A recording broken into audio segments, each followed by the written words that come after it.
தமிழ் ஜனம் தொலைக்காட்சி நேயர்களுக்கு வணக்கம். இன்றைய ஜனம் கேள்வி நிகழ்ச்சியில் சமீபத்தில் நடக்கக்கூடிய அரசியல் நிகழ்வுகளை குறித்தான கேள்விகளுக்கு பதிலளிக்க நம்மோடு பாரதிய ஜனதா கட்சியை சார்ந்த திரு அமர் பிரசாத் ரெட்டி அவர்கள் இணைந்திருக்கார். அவரை நிகழ்ச்சிக்கு வரவேற்று கேள்விகளை கேட்போம். வணக்கம் சார். வணக்கம்.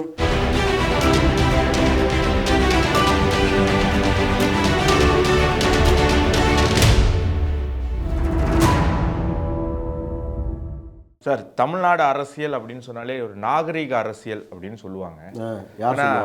பொதுவாக ஒரு பேச்சு இருக்கு, நாகரிக அரசியல் தான் தமிழகத்தில். கருணாநிதி வாழ்ந்த மண்ணில் எப்படிங்க நாகரிக அரசியல்லாம் சொல்றீங்க? ஆனால் ஏதோ தமிழக அரசியல் கட்சிகள் வந்து நாகரிகமாக செயல்பட்டு இருந்திருக்காங்க. ஆனால் என்னைக்கு தமிழக அரசியலில் அண்ணாமலை அப்படிங்கிற ஒருத்தர் வந்தாரோ அதுக்கப்புறம் தமிழக அரசியலில் அந்த நாகரிகம் காணாமல் போயிடுச்சு அப்படிங்கிற குற்றச்சாட்டு வைக்கிறாங்க. யார் வைக்கிறது? யாரு? இத்தனை நாள் நாகரிகமாக திமுக காரங்க. திமுக காரங்களுக்கும் நாகரிகமாக பேசுறதுக்கு ஏதாவது சம்பந்தம் இருக்கா சொல்லுங்க சார். நீங்கள் எடுத்து பாருங்க, பெரியாரை முதல் கொண்டு வந்த அத்தனை பேருமே, நீங்கள் கருணாநிதி அவர்கள் அம்மையார் ஜெயலலிதா பற்றியும் அம்மையார் இந்திரா காந்தியை பற்றியும் பேசுகிற பேச்சுக்கள் என்ன, புரட்சித் தலைவர் எம்ஜிஆர் அவர்கள் பற்றி பேசுகிற பேச்சுக்கள் எடுத்து நம்மளால் பேச முடியுமா, விவாதிக்க முடியுமா, அது உச்சரிக்க முடியுமா? சரி, அந்த இதை விடுவோம். சரி, முதல்வர் ஸ்டாலினுக்கு பேச தெரியாது, அதனால் அவரை நம்ம பெருசாக எடுத்துக்க வேண்டாம்னு நினைக்கிறேன் நான். உதயநிதி ஸ்டாலின் எடுத்துப்போமே. உதயநிதி ஸ்டாலின் இன்னைக்கு அது ஒரு நாள் டிக்னிஃபைடாக பேசியிருக்காப்புலையா? சரி, எதையாவது எந்த கட்சி, வேற ஏதாவது கட்சி, இப்போ நான் என்ன சொல்கிறேன், எங்களை கூட பரவாயில்ல, நாங்கள் டைரக்ட் எனிமி, மற்ற யாரையாவது மதிச்சிருக்காப்புலையா? சார், அவரு மத்திய அரசு விஜய் அந்த ஆளுன்னு சொன்னாரா, சொல்லலையா? நடிகர் விஜய சொல்லுங்க. சரி, ஓகே, உங்களுடைய opposition party leader Edappadi Palaniswami, LOP leader of opposition, அவர் எந்த அளவுக்கு கொச்சைப்படுத்தி பேசினாரு உதயநிதி ஸ்டாலின்? அதெல்லாம் அவர் வந்து ஒரு அரசியல் அமினிஷியாவா அவருக்கு? இல்ல, அதெல்லாம் அவர் வந்து ஒரு அமைச்சர் ஆகிறதுக்கு முன்னாடியோ இல்லாட்டி வந்து துணை முதல்வர் ஆகிறதுக்கு முன்னாடியோ பேசினது. பிஜேபியை பொறுத்த வரைக்கும் பாருங்க சார், நீங்க எப்பவுமே பிஜேபியை பொறுத்த வரைக்கும் நாங்களா உங்களை அபியூஸ் பண்றது கிடையாது. ஆக்ஷன் நீ ரியாக்ஷன் தான் சார். மத்திய அரசு கெட் அவுட் மோடின்னு சொன்னேன், அதனால நான் வந்து ஏதோ ஒரு சொல்ல வேண்டியது வந்துட்டோம் சார். மத்திய அரசு சொன்ன அப்புறமா உட்கார்ந்து அழுக கூடாது. மத்திய அரசு நிதி தரல தாங்க அப்படின்னு துணை முதலமைச்சர் கேட்கிறாரு. அதுக்கு எதுக்கு நீங்க அவன் இவன் நான் சொல்றேன், தப்பா நினைச்சுக்காதீங்க. அவருடைய படம், அவருடைய நிறுவனம் இருக்கு ரெட் ஜெயின்ட் மூவிஸ், அதில் அவர் எடுக்கக்கூடிய ஒரு படத்தில் வர ப்ராஃபிட்டை வச்சு அவர் பண்ணிடலாம். அதை சார், அது அவர் வியாபாரம் பண்ணி அவர் சம்பாதிக்கிற காசு ஒரு பக்கம் இருக்கட்டும் சார். தமிழ் இல்ல, நீங்க தவறா சொல்றீங்க சார். அவர் வியாபாரம் பண்ணி எங்க அவர் வியாபாரம் எல்லாம் பண்ணலாம், மிரட்டி. எப்படி சார் வியாபாரம்? நீங்க ஒரு சேனல் நடத்துறீங்க, மொத்த அட்வர்டைஸ்மெண்ட் உங்களுக்கு வருது, பிரிச்சு சில இன்னொரு சேனலுக்கு கொஞ்சம் போவோம், அப்புறம் மற்ற சேனலுக்கு போவோம், போக கொஞ்சம் தானே உங்களுக்கு வரும். எப்படி எல்லாம் உங்களுக்கே வந்ததுன்னா எப்படி அது பிசினஸ் ஆகுது? அது டேலண்ட் சார். என்ன டேலண்ட்? சுந்தர் பிச்சைக்கு இல்லாத டேலண்ட். போட்டியில அவர் ஜெயிக்கிறாரு, அவர் எல்லாரும் நம்புறாங்க, அவர்கிட்ட பணம் தராங்க. சார், நீங்க வந்து திசை திருப்பீங்க. ஏன்னா தமிழக மக்களுக்கு மத்திய அரசு நியாயமா தர வேண்டிய பணத்தை நீங்க தரலங்கிறது அவர் வைக்கக்கூடிய குற்றச்சாட்டு. இல்ல, எந்த ஸ்கீம் தரோம் அப்படின்னு நீங்க சொன்னா முடிஞ்சு போயிடுச்சு. அதுக்கு பதில் நீ வா பாத்துக்கலாம், நீ அவ்வளவு பெரிய ஆளா அப்படிங்கறதுலாம் என்ன மாதிரி ஒரு நாகரிகமான அரசியல்? சார், நீ நல்லா புரிஞ்சுக்கிங்க. பிஎம் ஸ்ரீ திட்டத்துல நான் கையெழுத்து போடுறேன், எம்ஓஏ போடுறேன், லெட்டர் அனுப்புனது யாரு? Chief secretary with approval of யாரு? சீஃப் செக்ரட்டரி சும்மா எழுதிட மாட்டாரு, மினிஸ்டர் அப்ரூவலோட போகுது. CM approval. Chief secretary to whom? Is chief மினிஸ்டருக்கு. சீஃப் மினிஸ்டர் தான் ரிப்போர்ட்டிங் அத்தாரிட்டியா? Chief minister reporting authority. அவர்கிட்ட கன்சர்ன் வாங்காம நீங்க லெட்டர் அனுப்புவீங்களா? நீங்க பணம் தாங்க, நாங்க அப்புறம் இம்ப்ளிமெண்ட் பண்றோம். இவங்க என்ன நினைச்சிருப்பாங்க, ஏதோ பத்மஸ்ரீ விருது கொடுக்குறாங்க போல இருக்கு முதலமைச்சருக்கு. பிஎம் ஸ்ரீ இருக்குல்ல, பத்மஸ்ரீ, அந்த மாதிரி ஏதோ கொடுக்குறாங்கன்னு அனுப்பிட்டாங்க லெட்டரை. இப்போ நான் பண்ண மாட்டேனா எப்படி? சார், நான் என்ன கேட்குறேன், அது என்ன உங்க பிரச்சனை என்ன? ஹிந்தி ஹிந்தி ஹிந்தி ஹிந்தியே இல்லையே. பிஎம் ஸ்ரீலே நீங்க இப்ப திட்டத்தோடைய பேர்ல ஹிந்தி வச்சு பிஎம் திருன்னு வச்சுக்கோங்க. யார் வேண்டான்னு சொன்னா? நீங்க தான் ஸ்ரீபெரும்புதூர் திருப்பெரும்புதூர்னு சொல்லுவீங்கல்ல, அது மாதிரி நீங்க வச்சுக்கீங்க பிஎம் திரு. நீங்க எல்லா திட்டத்துக்கும் பேரை மாத்துறீங்களே சார். மாத்திடுறோம், பணம் தாங்க. நீங்க மாத்துங்க, ப்ராப்பரா நீங்க சொல்லுங்க, நாங்க இம்ப்ளிமெண்ட் பண்ணுவோம்னு சொல்லுங்க பிஎம் ஸ்ரீ திட்டத்தை. சார் எங்களுக்கு தமிழக மக்களுக்கு 3 மொழி வேண்டாம். யாருக்கு வேண்டாம்? தமிழக மக்களுக்கு 3 மொழி வேண்டாம். ஏன் நீங்க நேத்து போய் எடுத்த இன்டர்வியூலயே வந்து எல்லா இடத்துலயும் சொல்றாங்க வேணும்னு பப்ளிக். தெரு மக்கள் பேச. அந்த தெருல பாகிஸ்தான்ல இருக்கா? தமிழக மக்களுக்கு 3 மொழி வேண்டாம். 3 மொழி வேணும்னு சொல்லக்கூடிய ஒரே கட்சி பாஜக தான். மற்ற அனைத்து கட்சிகளும் உங்க கூட்டணி கட்சிகள் உட்பட பல பேர் வந்து இன்னைக்கு மும்மொழி கொள்கைக்கு எதிரானது. அப்படின்னா அத்தனை அரசியல் கட்சிகளும் மக்கள் விரோதமா சிந்திக்கிறாங்கன்னு சொல்றீங்களா? சரிங்க சார், உங்களுக்கு புரியுற மாதிரி ஒரு விஷயம் சொல்றேன் சார். ராம ஜென்மபூமி வேணும், அந்த இடத்துல ராமர் கோயில் கட்டணும்னு சொன்னது நாங்கள் மட்டும்தான் இந்தியாவில். வேறு எந்த கட்சியும் சொல்லலை. எல்லாரும் அங்கே பண்ணக்கூடாது, அது செய்யக்கூடாது, இது செய்யக்கூடாது, எங்களை எழுத்து தான் பேசுனாங்க. இது இந்துத்துவா பாலிடிக்ஸு, இது அந்த பாலிடிக்ஸு. அங்கே ராமரே இல்லை. நாங்கள் ஸ்டடியாக நின்னோம்ல. இன்னைக்கு இந்தியாவே எங்கள் பின்னால் நிற்கிது இல்லை? சொல்லுங்கள் சார். 2024 ஜெயிச்சிருக்கோம். அதுக்கப்புறம் எத்தனை எலெக்ஷன்? மகாராஷ்டிராவில் ஜெயிச்சிருக்கோம், இப்போ டெல்லியிலையும் ஜெயிச்சிருக்கோம். அடுத்தது தமிழ்நாடு. இந்த நடுவில் வரும்போது பீகார் தட்டிட்டு வரும், அப்படியே ஸ்வீப் பண்ணிட்டு வந்துடுவோம். அடுத்தது தமிழ்நாடு. சார் நீங்கள் இப்போ இது பண்ணாதீங்க, இப்படி காயின் பண்ணாதீங்க. எல்லாரும் எல்லா கட்சியும் சொல்கிறாங்க, எல்லா கட்சியும் ஸ்கூல் நடத்துகிறான். அவன் ஸ்கூலை காப்பாற்றிக்கிறது சொல்லுவான். நாங்கள் எந்த ஸ்கூலும் நடத்தலை. பிஜேபி தொண்டனால நடத்தவும் முடியாது ஸ்கூலு, அவ்வளோ காசும் கிடையாது. ஃபஸ்ட்டு அது வேற. உன் காசில் உன்னுடைய ஸ்கூலில் அட்மிஷன் குறையுன்னு உனக்கு பயம். கவர்மெண்ட் ஸ்கூல்லேயே 3 லாங்குவேஜ் பாலிசி வந்துருச்சுன்னா அப்புறம் எதுக்கு ப்ரைவேட் ஸ்கூல் போவான் ஒருத்தன்? உங்களுக்கு அங்கே சூப்பராக வந்துடுது இல்லை, NEP வந்துருச்சுன்னு நினச்சிக்கிங்களேன். வேர்ல்டு எஜுகேஷன் உங்களுக்கு தேடி வந்துடுச்சு சார். ஆக்ஸ்ஃபோர்டில் என்ன சொல்லி கொடுக்குறாங்களோ, கேம்பிரிட்ஜில் என்ன சொல்லி கொடுக்குறாங்களோ, அது கவர்மெண்ட் ஸ்கூலில் உட்காந்து படிச்சுட்டு இருப்பான் பையன். விஜய் பாட்டில் வர மாதிரி படத்தில் ஒரு பாட்டு. விஜய் பாட்டு படம் தான் சார் வரும், அது மேலே அவரில் ஒன்றும் வராது. அவரே என்ன நிலத்தில் கட்டியிருக்காரு பார்த்தீங்களா ஸ்கூலு? நேற்று தலைவர் அண்ணாமலை அவர்கள் சொன்னாங்க பார்த்தீங்களா?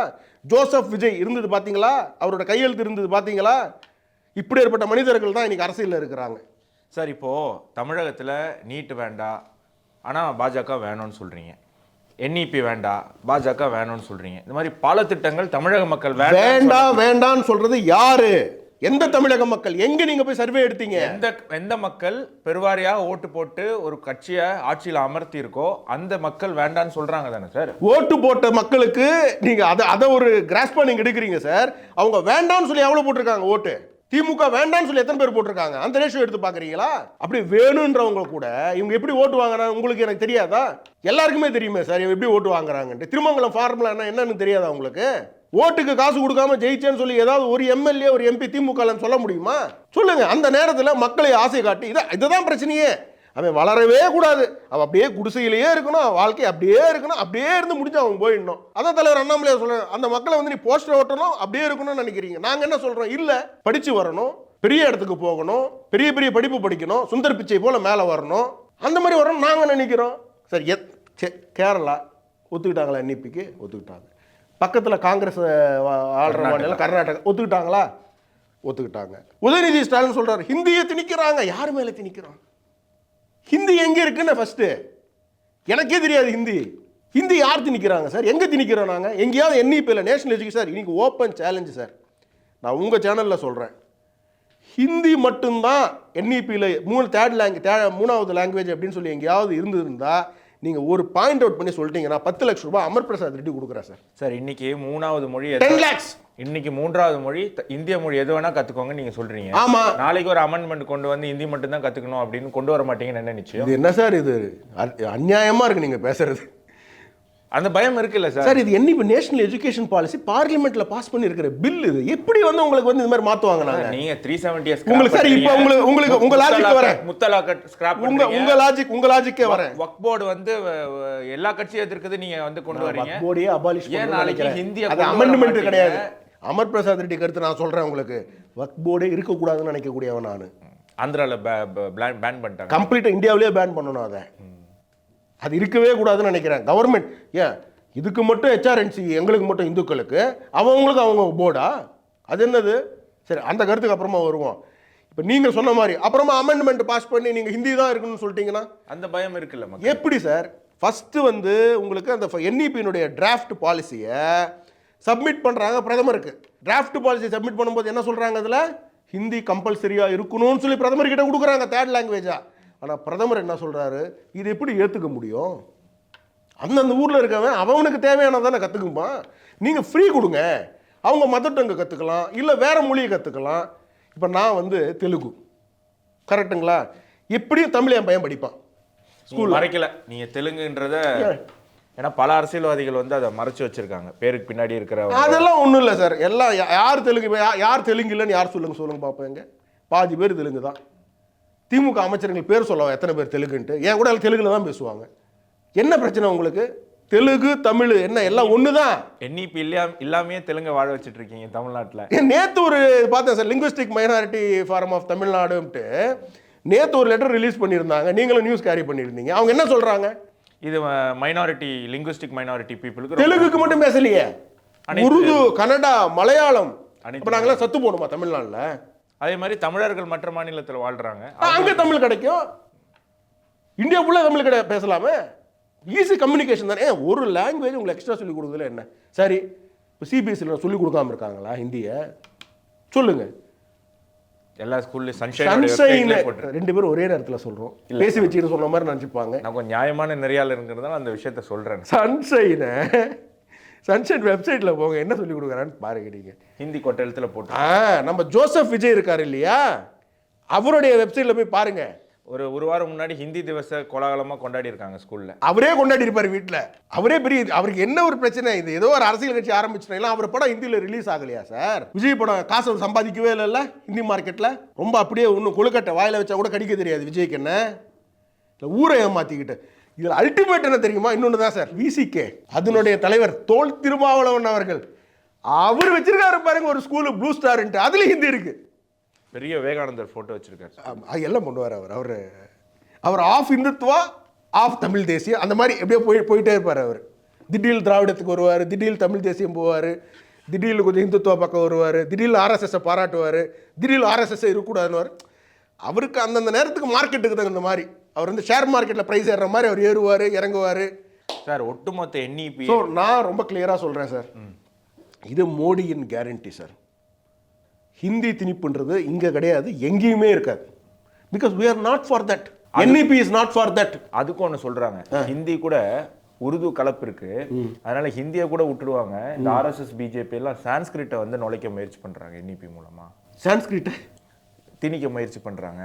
சார் எனக்கு என்ன வேணும், என் குழந்தைக்கு என்ன வேணுன்றதை நான் டிசைட் பண்ண போகிறேன் ஆஸ் எ பேரண்ட். கரெக்டாக நான் சான்ஸ்கிரிட் வேணும்னு நினச்சா எனக்கு சான்ஸ்கிரிட் எடுத்துக்க போகிறேன். இப்போ என்ன ஆல்ரெடி சான்ஸ்கிரிட் நீங்கள் சொல்லிக் கொடுக்கலையா?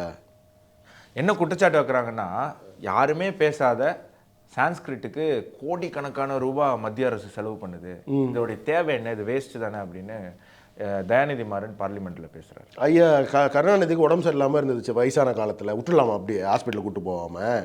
சொல்லுங்கள் சார். இதுக்கு நான் என்ன சொல்கிறேன்? என்ன சொல்ல முடியும்? ஒரு 2000 வருஷம் கோயில் இருக்குது, 2000 வருஷம் ஆயிடுச்சு, அப்படியே விட்டுவோமா? சொல்லுங்கள். அவ்வளோ தூரம் வேண்டாம். அறிவாலயம் இருக்குது, வருஷம் வருஷம் பெயிண்ட் அடிக்கிறீங்களா, அதெல்லாம் பிரயோஜனம் இருக்கா? சொல்லுங்கள். அதனால் நாட்டுக்கு பிரயோஜனம் ஏதாவது இருக்கா அறிவாலயத்தினால? சரி, அங்கே இருக்கிறவனுக்காவது அறிவு இருக்கா? அது நீங்கள் ஒத்துக்க மாட்டீங்க. நான் பேசினா உடனே நீங்கள் கட் பண்ணுவீங்க. இருந்தாலும் சொல்கிறேன், நம்ம சேனலில் பண்ண மாட்டோம், நீங்கள் பண்ண மாட்டீங்க, அது உங்களுடைய பெருந்தன்மை. பட் இருந்தாலும் சொல்கிறேன், அங்கே இருக்கிறவனுக்கு இருக்கா? இல்லை. ஆனால் நீங்கள் என்ன பண்ணுறீங்க? அதுக்கு பெயிண்ட் அடித்து அதுக்கு கொடியெல்லாம் வச்சு பர்மிஷன் வேறு இல்லை அந்த கொடிக்கு, அவ்வளோ அழகாக பார்த்துக்கிறீங்கல்ல. அப்புறம் என்னங்க சான்ஸ்கிரிட்ன்றது இந்த தேசத்தினுடைய ஒரு மொழிங்க. அது பழங்காலத்தின் மொழி. அது என்ன உங்களுக்கு பிரச்சனை? அது யார் பேசுகிறாரு? தயாநிதி மாறன். டெலிஃபோன் திருடன், BSNL கனெக்ஷன் சார், ஞாபகம் இருக்கா உங்களுக்கு? ஒரு 1000 கனெக்ஷன் திருடின கேஸ் இன்னும் இருக்குது தெரியுமா? இருக்கு தெரியுமா? மறந்துட்டீங்களா? அஃபிடவிட் காட்டவா வருது? அவர் பேசுகிறாரு சான்ஸ்கிரிட்டை பற்றி. ஏன் உன் சொந்த நிறுவனத்தில் காசு கொடுத்து ஃபோன் வாங்க முடியல, நீ பேசலாமா? இதெல்லாம் சொல்லுங்கள் சார். எல்லாம் ஓகே, நீங்கள் வந்து சொல்கிற விஷயத்தெல்லாம் நான் ஏற்றுக்கிறேன். ஆனால் நான் வரேன் அண்ணா சாலைக்கு, தனியாக வரேன் அப்படின்னு திமுகவை எதிர்த்து சவால் விடுற அளவுக்கு பாஜக வளர்ந்துருச்சு சார் தமிழ்நாட்டில். சென்னையில் அண்ணா சாலை உங்கள் அப்பா வீட்டு ரோட்டா உதயநிதிக்கு எழுதி கொடுத்துருக்காங்களா என்ன சார்? இத்தனை வருஷம் ஆட்சி பண்ண கட்சி, இன்றைக்கும் பலமாக இருக்கக்கூடிய ஒரு கட்சி, 40ல் 40ம் தமிழ்நாடு பாண்டிச்சேரியில் ஜெயிச்சிருக்காங்க. பிஜேபியால் ஒரு சீட்டு கூட ஜெயிக்க முடியல. நான் அண்ணா சாலைக்கு வரேன், நீ வா அப்படின்னு சொல்கிற அளவுக்கு உங்கள் கட்சி வளர்ந்துருச்சா? வளர்ந்துடுச்சு சார். அதனால தானே சொல்கிறோம், வளர்ந்துச்சுன்றதுனால சொல்கிறோம் சார். இன்னைக்கு any party in Tamil Nadu is falling down. Any statistics, any survey நீங்கள் எடுக்கிறீங்களோ இல்லை ஒரு சர்வே ஏஜென்சி வச்சு எடுக்கிறீங்களோ, எந்த ரிப்போர்ட் சொன்னாலும் அவங்களுக்கு சரிவு தான். ஆனால் வளர்ந்து கொண்டு இருக்கக்கூடிய ஒரே ஒரு கட்சி பாஜக. ஈவன் லேட்டஸ்ட்டாக இருக்கக்கூடிய ஓட்டர் சர்வேல கூட 23% நாங்கள் வந்திருக்கோம். 40ல் 40ம் திமுக கூட்டணின்னு சொல்லியிருக்கு. அதே 40க்கு 40 இல்லாமல் போன காலம்லாம் இருக்குது சார் திமுகக்கு. 26 அது நடக்கும். நீங்கள் கொஞ்சம் பொறுமையாக இருங்க. மீடியாக்கள் தான் மேலே விழுகுறீங்களே அப்படியே. இவ்வளோ கேள்வி கேட்கக்கூடியவங்க உதயநிதியை பார்த்தோன்னே உங்களுக்கு என்ன அப்படியே ஷாக்கு அப்படியே ஆகுது? பேஸ்மெண்ட்டில் அப்படியே ஆடுது. என்ன பிரச்சனை? மந்த்லி வராதுன்ட்டா என்ன பிரச்சனை உங்களுக்கு? தலைவர் அண்ணாமலை கிட்ட அவ்வளோ கேள்வி கேட்குறீங்களே. ஒரு கேள்வி உதயநிதி சார், நீங்கள் சொல்லிக் கொடுக்கக்கூடிய ஸ்கூலில் ஹிந்தி லாங்குவேஜ் சொல்லிக் கொடுக்குறீங்களாமே, அண்ணாமலை வந்து கம்ப்ளைண்ட் பண்ணுறாரு சார். இதுக்கு உங்களுக்கு புரியாத மாதிரி ஒரு பதில் சொன்னார் பார்த்தீங்களா நீங்கள்? இல்லை, நீங்கள் ஒரு முக்கியமான கேள்வி கேட்பீங்கன்னு நினச்சேன் உதயநிதி. இதெல்லாம் ஒரு இதுவாக நேற்று இதுக்கு தானே நீ போராடின, ஹிந்தி திணிப்புன்ட்டு இது தானே போராடினீங்க. இப்போ அது கேள்வி கேட்குறாங்க, பதில் சொல்ல வேண்டியதானே. குழந்தைங்க அங்கே போயிட்டு வந்து வின் பண்ணிட்டு வந்தாங்க ஸ்போர்ட்ஸில், அதெல்லாம் முக்கியமான கேள்வி. இப்போ நேற்று எதுக்கு போராடினேன்? யாருக்காக போராடினேன்? ஹிந்திக்காக தானே போராடினேன். ஹிந்தி எதிர்த்து எப்படிங்க நீங்கள் ஹிந்தி எதிர்த்து இவங்க போராட முடியும்? நடத்த மொத்த ஸ்கூல் இவங்க தானே ஹிந்தி ஸ்கூல்ஸு. ஹிந்தி எதிர்த்து ஹிந்திக்காக போராட அது ட்ராமா. ஆனால் எனக்கு ஒரு ஹாப்பி, உதயநிதி ஃபியூச்சரை நேற்று முடிச்சுட்டாப்புலங்க வைகோ பக்கத்தில் நிப்பாட்டிட்டார் பாருங்க. அந்த வைப்ரேஷன் வைகோ பக்கத்தில் நின்னா முடிஞ்சு போச்சு. அரவிந்த் கெஜ்ரிவாலில் இருந்து யாரெல்லாம் ஒரு பக்கத்தில் நின்னாங்களோ அவங்க சோலி முடிஞ்சிடும். சோலி முடிஞ்சிடும்னா உடனே கேஸு போடுவாங்க. நான் சொல்கிறது பொலிட்டிக்கல் கெரியரை இவெல்லாம் கிளாரிட்டி கொடுத்துறது உடனே. சோழினா உடனே பார்த்தீங்கன்னா அமர் பிரசாத் ரெட்டி விரித்தனமாக சொல்லிவிட்டார், அடுத்தது வந்து தாக்க வருவாருன்னு சொல்லுவாங்க. சோழி நான் சொல்கிறது வந்து அந்த மாதிரி பண்ணுறதில்ல. நீங்கள் தான் வந்து உங்களை விமர்சனம் பண்ணி ஏதாவது கார்ட்டூன் போட்டால் இணையதளத்தை முடக்கிடுறீங்க. கண்டிப்பாக பண்ணுவோம் சார், நீங்கள் பண்ணுங்க. ஃபாசிசம் இல்லையா? ஃபாசிசம் தான். அப்படியே வச்சுக்கோங்க. என்ன ஒரு ஊடகம் வந்து அவங்க கருத்து சுதந்திரம் சார், இதுதான் ஃபாசிசம் அப்படின்னீங்கன்னா உங்களுக்கு ஞாபகம் இல்லைன்னு நினைக்கிறேன். திமுகவுக்கு சம்பந்தப்பட்ட குடும்பத்துக்கு சம்பந்தப்பட்ட ஒரு பத்திரிகை இவங்களை விமர்சித்து எழுதுனாங்கன்றதுக்காக கொளுத்தி, ஞாபகம் இருக்கா? மதுரையில் கொளுத்தி அங்கே இருக்கக்கூடிய ஊழியர்கள் இறந்து போனாங்க உள்ள நெருப்புல. விமர்சனம் கூட பண்ணல. யார் அடுத்த முதல்வர்? அதுதான் சார், அது கூட உங்களால் டாலரேட் பண்ண முடியாத ஆட்கள் நீங்க எங்களை பார்த்து ஃபாசிசம் சொல்றீங்களா? பிஜேபியில் இருக்கக்கூடிய எத்தனை தொண்டன் மேல பொய் கேஸ் நீங்க போட்டிருக்கீங்க. ஒரு வார்த்தை உங்களை பேசிடக்கூடாது. பேசின உடனே நைட்டு தூக்குங்க அப்படியே. நீங்க ஃபாசிஸ்டா, நாங்க ஃபாசிஸ்டா? சர்வாதிகாரியா மாறுவேன்னு சொன்னது யார் சார்? பிரதமர் நரேந்திர மோடி சொன்னாரா? தலைவர் அண்ணாமலை அவர்கள் சொன்னாரா? இல்ல மு.க. ஸ்டாலின் சொன்னாரா சார்? தமிழக முதல்வர் சொன்னது மு.க. ஸ்டாலின். சர்வாதிகாரி தான் ஃபாசிசம். இவங்க தான் psycho fascist. I'll go out of the way and coining the word. Psycho ஃபாசிஸ்ட்னா இந்த டிஎம்கே காரங்க தான், இந்த ஆட்சியில் இருக்கிறவங்க தான். இல்லைன்னா அப்படியே ஏற்பட்ட ஒரு பிரதமரை பார்த்து நீ கெட் அவுட் மோடின்னு சொல்லி ட்ரெண்ட் பண்ணுறேன்னு எவ்வளோ தைரியம் உங்களுக்கு? பண்ணிட்டீங்கல்ல, இன்னைக்கு பண்ணீங்கல்ல, நாளைக்கு கெட் அவுட் ஸ்டாலின் பாருங்கள் எப்படி இருக்கும்ட்டு. தெரியாதுல்ல பிஜேபி இதை பற்றி தெரியாதானே உங்களுக்கு? இப்போ எவ்வளோ 1 லட்சமோ 1.5 லட்சம் பண்ணியிருக்கீங்களே. நாளைக்கு இதே நேரத்துக்கு என்ன டைமு? 5 மணி. கெட் அவுட் ஸ்டாலின் எப்படி இருக்குன்னு பாருங்கள். எங்கே மூஞ்சி வச்சுப்பார் ஸ்டாலின்? சொந்த ஊரில் இருக்கவங்க கெட் அவுட்னு சொன்னான். அவராவது டெல்லியில் இருக்கிறாரு. நீ சொல்கிறது கேட்க கூட கிடையாது, அவர் கேட்காது. உனக்கு இங்கே தானே பாரு ராஜா இருக்கிறீங்க. நீங்கள் உங்களை இங்கேருந்து கெட் அவுட் பண்ணால் எங்கே போவீங்க? நாளைக்கு பாருங்கள் 6 மணிக்கு எங்கள் மாநில தலைவர் டான் போடுவார் கெட் அவுட் ஸ்டாலின்ட்டு. எப்படி இருக்குன்றதை மட்டும் பாருங்கள். ஆனால் சார், திமுக வந்து இன்னைக்கு வலுவாக இருக்குது. அதுக்கு ஒரு தலைமை இருக்குது, ஒரு முதலமைச்சர் இருக்கார், எல்லாமே இருக்காங்க. எல்லாமே இருக்குது. கொள்கை கிடையாது, கோட்பாடு கிடையாது, மக்களுக்கு நல்லது செய்யணும்னு நினைக்கக்கூடிய ஒரு எண்ணம் கிடையாது. அதெல்லாம் கிடையாது. அவங்களாம் இருக்கிறாங்க, அவ்வளோதான். அந்த பொம்மை மாதிரி, அந்த ஒரு பொம்மை அங்கே வச்சிருக்கீங்கல்ல, அந்த பொம்மை மாதிரி எல்லாம் இருப்பாங்க. ஆனால் 26 தேர்தல் நெருங்கிக்கிட்டு இருக்கு. ஆமாம், அவங்க எல்லாம் ஸ்ட்ராங்காக தான் இருக்காங்க. அப்படி நீங்கள் தான் நினைக்கிறீங்க. உங்களால் ஒரு மாநில தலைவர் கூட யாருன்னு அறிவிக்க முடியல, இவ்வளோ நாள் ஆயிடுச்சு. எப்படி சொல்கிறீங்க நீங்கள்? அதை ஏன் அறிவிக்க முடியலன்னு எப்படி சொல்கிறீங்க? எல்லா மாநிலத்திலும் அறிவிச்சிட்டாங்களா? எங்கள் கட்சியினுடைய எலெக்ஷன் சார், எலக்டோரியல் ப்ராசஸ் சார். எலக்டோரியல் ப்ராசஸ்னால் லேட்டாக தான் ஆகும். இதில் கொத்தடிமை கூட்டமா? கோபாலபுரம் கொத்தடிமை கூட்டம் நினச்சிக்கிட்டீங்களா சார் நீங்கள்? எவன் வேணா அதே குடும்பத்தில் இருந்து திருப்பி ஒருத்தன் வருவானே, அந்த மாதிரி கிடையாது. எலக்டோரியல் ப்ராசஸ் டைம் ஆகும். தலைவர் அண்ணாமலை அவர்களே திருப்பி வந்தாலும் சரி தான், அது எலக்டோரியல் ப்ராசஸாக தான் வர முடியும். உதயநிதிக்கு அப்புறம் இன்பநிதிக்கு அப்புறம் இன்னொரு நிதி, அப்புறம் நதி, அதெல்லாம் முடியாது. கூட்டணிக்காக தாமதமாக்குறாங்க. எது கூட்டணிக்காக மாநில தலைவருடைய அப்பாயின்மெண்ட்? ஆமாம், 4 அன்னைக்கு எலெக்ஷனு. 1.5 வருஷம் இருக்குது சார். இப்போ கூட்டணியா எங்கேயாவது நடக்குமா? கூட்டணி எப்போ சார் அனௌன்ஸ் பண்ணுவாங்க? எலெக்ஷன் நெருங்கும்போது, 10 நாள் இருக்கும்போது. நெருங்கிடுச்சு. உங்களுக்கு நெருங்கிடுச்சு, மக்களுக்கு நெருங்கலை, எங்களுக்கு நெருங்கலை. இன்னும் 1.5 வருஷம் இருக்கு. இப்பயே கூட்டணி. அதுக்காக எங்க மாநில தலைவர் டிலே பண்றாங்களா? பாஜகவை பத்தி தெரிஞ்சுக்கிட்டே இப்படி பேசுறீங்களா சார் நீங்க? நான் இன்னைக்கு சொல்றேன் சார், நீங்க எதிர்பார்க்கிற கூட்டணி அமையும், மிக பிரம்மாண்டமான கூட்டணி அமையும். எதிர்பார்க்கல. நீங்க எந்த கூட்டணி எதிர்பார்த்தாலும் சரிதான், மக்கள் எதிர்பார்க்க கூட்டணி, வெற்றி கூட்டணி பாஜகவின் தலைமையில் அமையும், நோ டவுட். 234 தொகுதிகளையும் என்டிஏ கூட்டணி வெற்றி பெறும். 234 கான்ஸ்டிடன்சிஸ். உனக்கு இருக்கக்கூடிய ஒரே ஒரு ஆயுதம் என்ன? திமுகக்கு நாங்கள் வந்து உரிமை தொகை கொடுக்குறோம், அந்த தொகை கொடுக்குறோம். நீ எந்த தொகை கொடுக்குறோ அதை விட அதிகமாக நாங்கள் கொடுக்க போகிறோம். நீ என்ன பண்ண போறேன்னு பார்ப்போம்.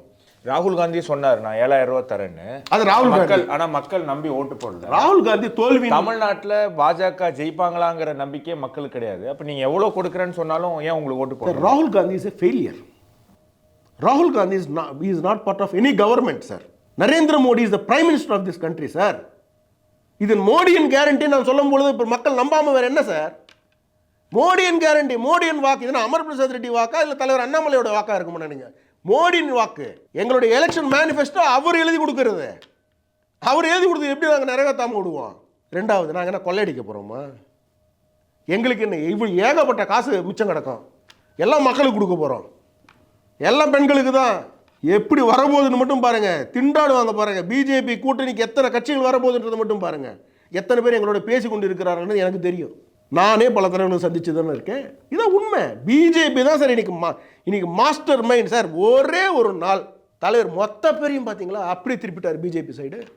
ஒரு பக்கம் சேகர் பாபு கத்துறாரு, ஒரு பக்கம் ரகுபதி கத்துறாங்க, ஒரு பக்கம் உதயநிதி, ஒரு பக்கம் முதல்வர், எல்லாரும் அண்ணாமலை பிஜேபி மோடி மோடி மோடி மோடி மோடி மோடி அப்படியே பாட்டாவே மாறிடுச்சு.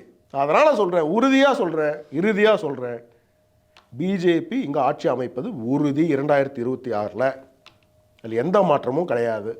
அதுக்கு ஏற்ற மாதிரி ஒரு அருமையான ஒரு வாக்குறுதிகளை நாங்கள் கொடுப்போம். நிறைவேற்றக்கூடிய வாக்குறுதிகள், திமுக வாக்குறுதிகள் பொய்யான வாக்குறுதிகள் போல் கிடையாது. அது எல்லா வாக்குறுதிகளும் மோடியின் கேரண்டியாக தான் இருக்கும். தமிழகத்தில் ஹிந்தி திணிப்புன்றதுக்கு பேச்சே கிடையாது. அதுக்கு தலைவர் அண்ணாமலையோ இல்லைன்னா நானோ யாருமே அதுக்கு ஒத்துக்க மாட்டோம். ஏன்னா எங்களுக்கு ஹிந்தி தெரியாது. ஹிந்தி கற்றுக்கணும்னு நினச்சா கற்றுக்குங்க. உங்களுடைய நேரங்களை தந்து கேள்விகள் அனைத்திற்கும் பதில் அளித்ததுக்கு மிக்க நன்றி. ரொம்ப நன்றிங்க. நேயர்களே, மற்றொரு ஜனம் கேள்வி நிகழ்ச்சியில் சந்திப்போம். நன்றி, வணக்கம்.